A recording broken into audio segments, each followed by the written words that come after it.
Hey everyone, good morning and welcome back to my another video. तो friends, कैसे हो आप लोग? आई होप कि आप सब अच्छे हैं, स्वस्थ हैं, मस्त हैं, अपनी स्टडी में व्यस्त हैं गाइस। तो आज की वीडियो बहुत अलग होने वाली है। इस वीडियो में ना ही मैं बीपीएससी तैयारी 4.0 से रिलेटेड कुछ डिस्कस करने वाली हूँ और ना ही इस वीडियो में मैं अपना स्टडी रूटीन शेयर करने वाली हूँ आप लोगों के साथ। इस वीडियो में मैं शेयर करने वाली हूँ महाकुंभ की कुछ झलक। तो फ्रेंड्स, हर 6 साल बाद अर्ध कुंभ लगता है, 12 साल बाद कुंभ लगता है और 144 साल बाद ये महापर्व का संयोग बना है कि इस बार महाकुंभ लगा है और ये अपने जीवन में पहली और आखिरी बार है जो महाकुंभ हम लोग देख पा रहे हैं। और सबसे किस्मत की बात है कि इसी धरती से हम लोग देख रहे हैं, कहीं हम लोगों को बाहर से नहीं आना पड़ रहा है। तो बहुत सारे लोग कैप्चर कर रहे हैं इस पर्व को, इस मोमेंट को, इस भीड़ को और यहाँ के लोगों की आस्था को।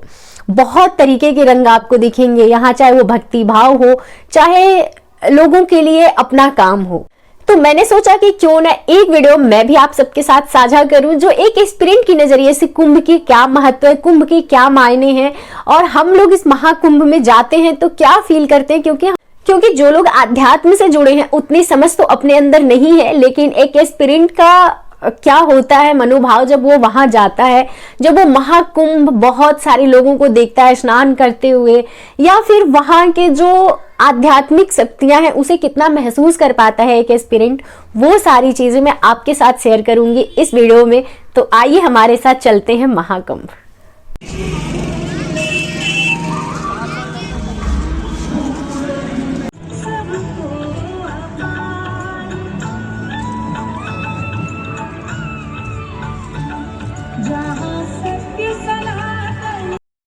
प्रयागराज की धरती से आप सबका स्वागत करती हूँ। आइए देखते हैं एस्पिरेंट के नजरिए से इस बार महाकुंभ को।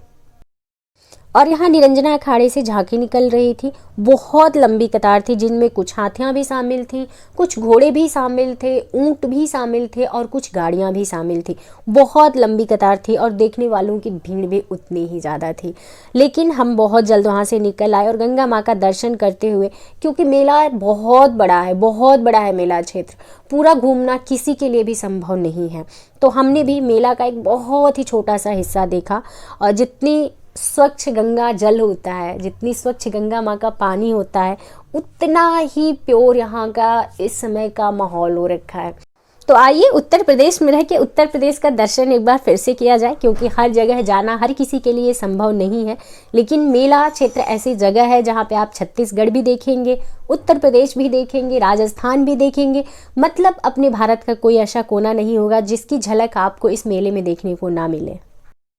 ये बहुत बड़ा ग्राउंड था जिसमें उत्तर प्रदेश की तमाम चीज़ों को दिखाने का प्रयास किया गया था। पूरा तो मैं नहीं देख पाई थी, बट जितना मुझसे संभव हो पड़ा था उतना मैंने देखा था। ये जो बड़ा सा मंडप बना हुआ है, इसमें उत्तर प्रदेश की जितने भी मंदिर हैं, सारी मंदिरों की झलक यहाँ आपको देखने को मिलेगी। तो चलिए आइए चलते हैं अंदर और देखते हैं अपने उत्तर प्रदेश की मंदिर।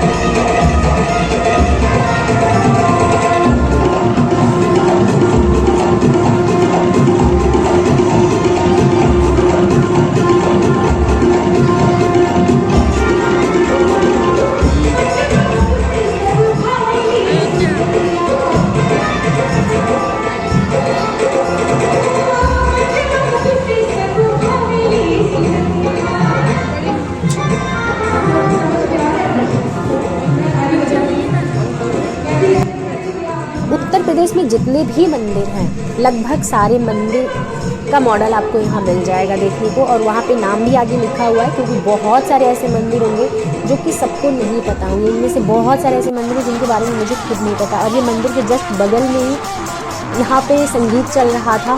बहुत प्यारा गा रही थी, बहुत सुरीली आवाज़ इनकी थी। जितनी ही सुरीली इनकी आवाज़ थी उतना ही अच्छा इनका नृत्य था। तो छोटा सा एक वीडियो मैंने आपके साथ शेयर किया है।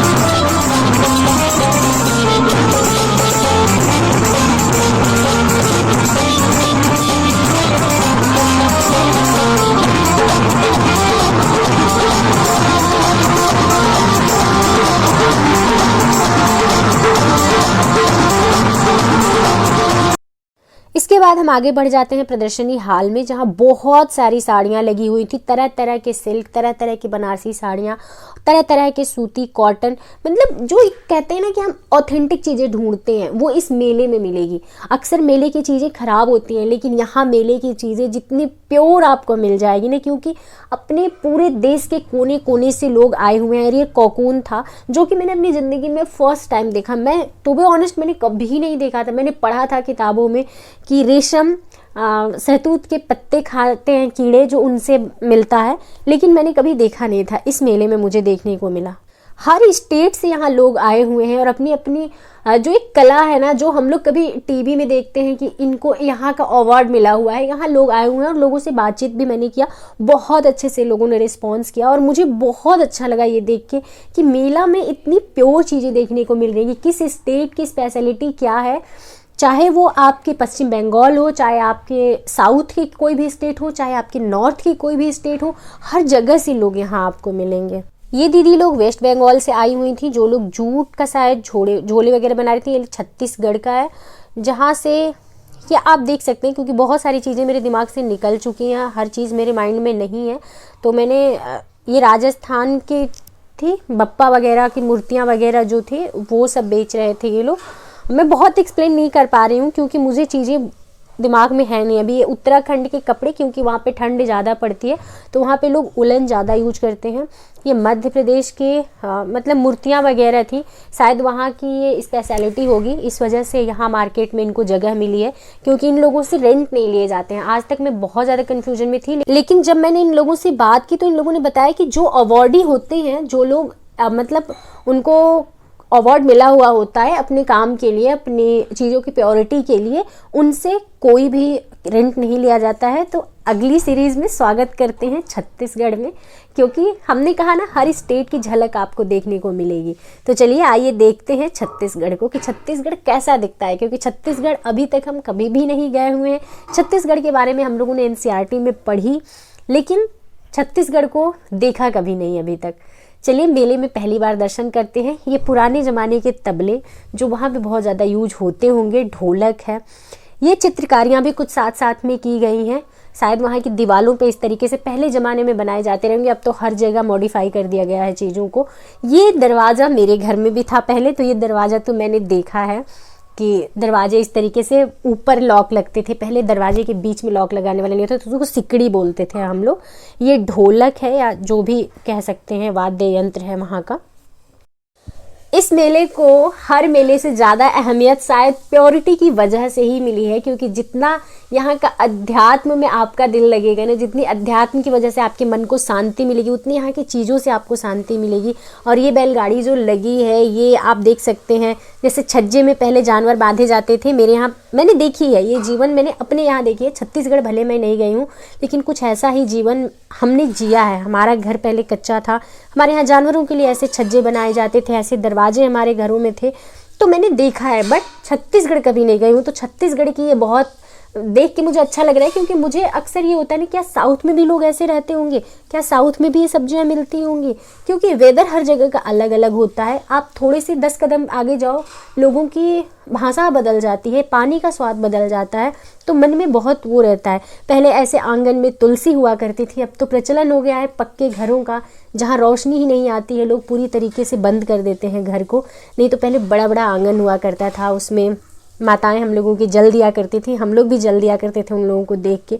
साथ में यहाँ पे सूप, डलिया जो पहले ज़माने में बनती थी, ये सील और चाकी, अब इसका प्रचलन धीरे धीरे ख़त्म होता जा रहा है। हम लोगों के बाद की जो जनरेशन होगी उनके लिए शायद मुश्किल होगा, लेकिन हमारे लिए कुछ भी नया नहीं था, जिसके लिए मैं पूछूं किसी से।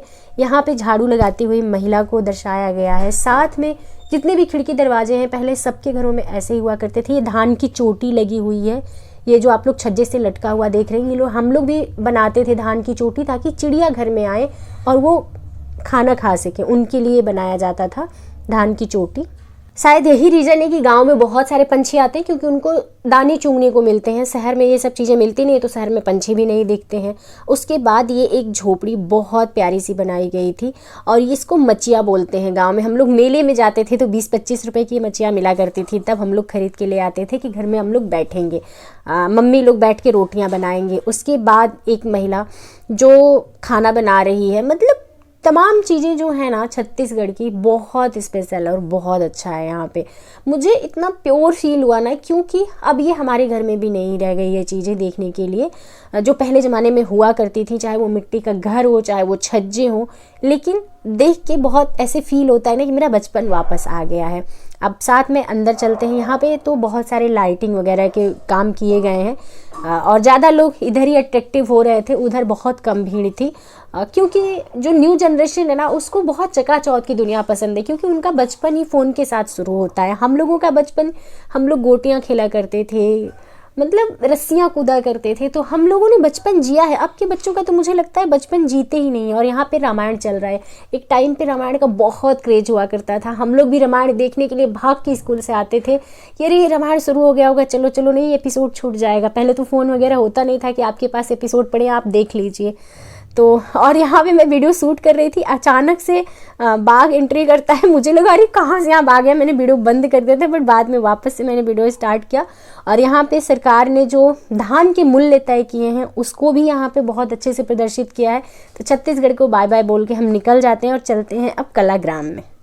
कलाग्राम अपने भारतीय संस्कृति मंत्रालय के द्वारा आयोजित किया गया है। मतलब जो कुछ भी होगा आप लोग समझ लेना, जितनी जानकारी मुझे है वो मैं आप लोगों को साथ शेयर कर रही हूँ। और ये पिछले बार जब अर्धकुंभ लगा हुआ था उस टाइम पे सिर्फ शंकर जी के ऐसे प्रतिमा लगाई गई थी, लेकिन इस बार वहीं पे ये प्रोग्राम चल रहा है उनकी प्रतिमा के आगे ही। बहुत अच्छा लग रहा था, लेकिन हम लोग जब तक गए तब तक ये प्रोग्राम ख़त्म हो चुका था। सब लोग नमस्ते कर करके जा रहे थे, मतलब उनका अपना जाने का ये तरीका होता है, लेकिन बहुत अच्छा लग रहा था। मेले में जितने रंग आपको देखने को मिलेंगे मुझे नहीं लगता कहीं भी मिलेंगे। और ये पेंटिंग 32,000 की थी, ये पेंटिंग 3500 रुपये की थी। भाई इस पेंटिंग की बारीकियाँ देखिए, इन लोगों की मेहनत और इसके प्रति जो लगन है ना, इसको कहते हैं हार्डवर्क, अपनी काम से प्यार हो जाना इसको कहते हैं। हम लोगों के लिए एक नॉर्मल सी पेंटिंग है, लेकिन जो इंसान इसको पेंट करता है ना पूरे दिन अपने दिल दिमाग को इकट्ठा करके, उससे पूछे उसके अंदर कितना पेशेंस होता है। और ये धान से बनी हुई ईयरिंग्स थी, मतलब इतनी नायाब चीज़ें मेले में ही देखने को मिल सकती है। मैंने बहुत अच्छे से एक्सप्लोर किया जितना मैं कर सकती थी। बहुत ऐसी नई नई चीज़ें हैं। आजकल तो यूट्यूब का ज़माना हो गया, यूट्यूब की वजह से बहुत सारी चीज़ें पहुंच जाती हैं, लोग देख लेते हैं। नहीं तो ये कल्पना से परे था। और ये मध्य प्रदेश के मिट्टी के खिलौने थे यहाँ पे, मतलब अलग अलग स्टेट से बहुत प्योर चीज़ें आई थी। पहले हम लोग मिट्टी, दिवाली पे आता था हम लोगों के घर में घंटी बजाने वाला, सिलबट्टा आता था, चाकी आता था। अब तो बच्चे खेलते ही नहीं है। ये चावल पीस करके पेंटिंग बनाई गई है चावल के आटे से। तो भाई मेला देख के दिल खुश हो गया। मेला हो तो ऐसा, भले वहाँ से कुछ ना लेके आए हम, लेकिन यादों में बहुत कुछ समेट के लेके आए। पेंटिंग करना मुझे भी बहुत पसंद है, लेकिन इसमें पैसे बहुत लगते हैं। शायद ये रीज़न था एक कि मैंने बीच में ही ये सफ़र अपना ब्रेक कर दिया, नहीं अफोर्ड कर सकती थी। अलग अलग तरीके के कैनवास, अलग अलग तरीके की पेंट और उतना समय। और ये आंटी बड़ी ही स्वीट थी। ये उड़ीसा की चीज़ें हैं जो स्टेट को रिप्रेजेंट करें, कितने अच्छे से, कितना दिल लगा के। जहाँ हम लोग ये सोचते हैं कि सबका दौर ख़त्म हो गया, वहाँ पे ये लोग इतनी अचीव कर रहे हैं अपने यहाँ की ऑथेंटिसिटी के साथ। और ये पश्चिम बंगाल से थे भैया। ये बता रहे थे कि जो अपने रविन्द्रनाथ टैगोर ने संस्था बनाई थी एक, वहाँ से ये सब चीज़ें रन होती है। ये पर्स वगैरह, ये बैग वगैरह, और ये बिल्कुल प्लास्टिक, इसमें कुछ भी नहीं यूज हुआ है। और यहाँ पे ये आप देख सकते हैं पेंटिंग का बड़ा सा हॉल था जहाँ पे लोग पेंट कर रहे थे और पेंट करते हुए देख रहे थे इन लोगों को। जितना मुझे सुकून मिला था, ऐसे लग रहा था कि वापस से मैं भी यहाँ पे लग जाऊँ।